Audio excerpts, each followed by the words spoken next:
നമസ്കാരം. അപ്പോൾ ഇന്ന് മറ്റൊന്ന സിനിമ ഇറങ്ങിയിരുന്നു. അപ്പോൾ അതിലെ വില്ലൻ കഥാപാത്രമാണ് ചെയ്തിരിക്കുന്നത് അദ്ദേഹമാണ്. നമ്മൾ നിൽക്കുന്നത് എടപ്പള്ളി ജിനി വനിതാ തിയേറ്ററിന് മുമ്പിലാണ്. ഇല്ല എന്തോ കാണിക്കാൻ വന്ന ഒരു കാര്യമുണ്ട്. ഒരുപാട് സിനിമയെ സപ്പോർട്ട് ചെയ്യുന്ന സിനിമയെ സ്നേഹിക്കുന്ന ഒരുപാട് പേര് വരുന്നുണ്ട് വനിതയിൽ. കാരണം സിനിമയെ സ്നേഹിക്കുന്നവർ. അപ്പൊ എന്തായാലും മത്ത് ഇവിടെ റിലീസായതിൽ ഒരുപാട് സന്തോഷം. ലക്കി തിയേറ്റർ അല്ലേ? Lucky theatre. സിനിമാക്കാരുടെ ഒരു ലക്കി സെന്റർ എന്ന് തന്നെ പറയാൻ. കാരണം ഞങ്ങളുടെ മുമ്പില് വില്ലൻ വേഷം ചെയ്ത ആള് ഇരുന്ന സിനിമ കാണുമ്പോൾ ഞങ്ങൾക്കൊരു അഭിമാനം. ഇതിൽ കാണുമ്പോൾ ഒരു പെർഫെക്റ്റ് ലുക്ക്. പല്ലാവൂർ ദേവനാരായണൻ സിനിമയിൽ വില്ലൻ ക്യാരക്ടർ ചെയ്താണ് ഏട്ടൻ വന്നത്. പിന്നെ വർഷം ചേട്ടൻ പേപ്പട്ടി എന്ന് പറഞ്ഞ മൂവിയിൽ ചെയ്തു അല്ലേ? ഇപ്പൊ തമിഴില് ജോ എന്റെ പടം ഹിറ്റായി വന്നുകൊണ്ടിരിക്കുന്നു. തമിഴില് ജോ എന്ന മൂവി ചെയ്തുകൊണ്ടിരിക്കുന്നു. മഹാരാജ എനിക്ക് അവസരം കിട്ടിയില്ല, കിട്ടും. പിന്നെ ഒരു സസ്പെൻസ് ഉണ്ട്. ചേട്ടൻ പുതിയ മൂവിയുടെ പ്ലാനിലാണ്. ദൈവാനുഗ്രഹം കൊണ്ട് അതൊരു വലിയ പ്രോജക്റ്റാണ്. ഞങ്ങളെ പോലുള്ളവരൊക്കെ ഉണ്ടെന്നാണ് പിന്നെ ഇദ്ദേഹം രണ്ട് വാക്ക് സിനിമയിൽ വേഷം ചെയ്തതാണ്. സിനിമയുടെ പ്രോജക്റ്റ് കൊടുത്താൽ ആ പ്രോജക്റ്റ് മുഴുമിപ്പിക്കാനുള്ള അദ്ദേഹത്തിൻ്റെ അസാമാന്യമായ ഒരു കഴിവുണ്ട്. ബീച്ച് കണ്ണൂർ പയ്യന്നൂർക്കാരനാണ്. അപ്പോൾ ഇങ്ങനെയാണ് ഇതിൻ്റെ നമ്മളെ ഇന്നത്തെ വിശേഷങ്ങൾ. നമ്മുടെ ഇത് എല്ലാവരും ഒന്ന് കാണുക പടം. അത് ടിനി ടോമിനോട് അഭിനയിച്ചത് മനോഹരമായ ഒരു എക്സ്പീരിയൻസ് ആയിരുന്നു. അദ്ദേഹം വലിയ നടനാണ്, ഒരുപാട് ചെയ്ത നടനാണ്. അദ്ദേഹത്തിനോട് നമ്മൾ നായികയുടെ പേരെന്ന് പറയാമോ? ഐഷിക. നായികന്റെ പേര് എന്ന് പറയുന്നത് നമ്മളെ പേരൊന്നും വേണ്ടേ? ഇപ്പം ആരും പേരൊന്നും ചോദിച്ചു. നല്ല കുട്ടി, നല്ല ആ കുട്ടിയെ കഥാപാത്രം വേണ്ട അതിജീവിച്ചുണ്ട്. കാരണം എന്ന് വെച്ച് കഴിഞ്ഞാൽ പറഞ്ഞു കൊടുക്കണല്ല, കഥാപാത്രമായിട്ട് മാറി കയറി വരും സിനിമയിൽ.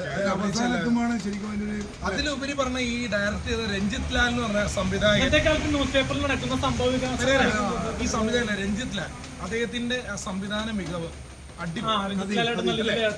അതുപോലെ വാർത്താ വിതരണം ചെയ്ത ദിനേശ് ചേട്ടൻ എന്ന് പറഞ്ഞ വാർത്താ വിതരണത്തില് മുൻപന്തിയിൽ നിൽക്കുന്ന ആളാണ്. അപ്പൊ ആ ചേട്ടൻ അറിയാം.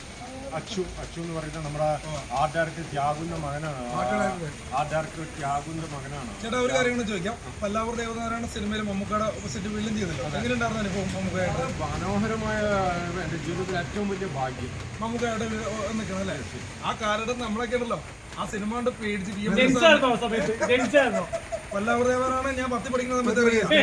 കാരണം അന്നേ ചെണ്ടമേളൊക്കെ ആയിട്ട് മമ്മൂക്കയുടെ ഒരു ഗെറ്റപ്പ് തന്നെയായിരുന്നു ആ സിനിമ.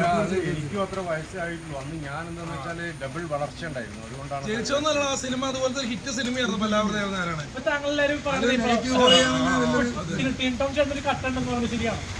അതേപോലെ കുത്തനെയാ എടാ തിരിച്ചേട്ടൻ പെർഫ്യൂം ആ സമയത്ത് ഒരു ഗെറ്റപ്പ് പോലെ തോന്നുന്നു. ഈ മറ്റേ ഈ മീശ ഇങ്ങനെ കട്ട് ചെയ്തെന്ന് പറഞ്ഞാൽ തോന്നുന്നുണ്ടോ?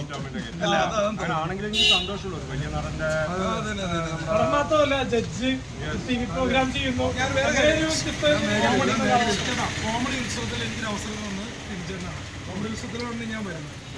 പിന്നെ അതൊരു സന്തോഷം. മിന്നന്താരം എന്ന് പറഞ്ഞ പരിപാടി വന്നു കഴിഞ്ഞു. ഒരു കോടി മിന്നന്താരത്തിൽ വന്നതിനും ബൈജിക്കുട്ടൻ ഇപ്പൊ പറഞ്ഞു. ഈ ഒരു അവസരത്തിൽ തിരിച്ചും തിരിക്ക് ഒരു പ്രാവശ്യം കൂടെ അഭിലാഷം നന്ദിയാകും. Thank you. അപ്പൊ എന്തായാലും മൊത്തം കാണുക, ലഹരിയായിട്ട് കാണുക.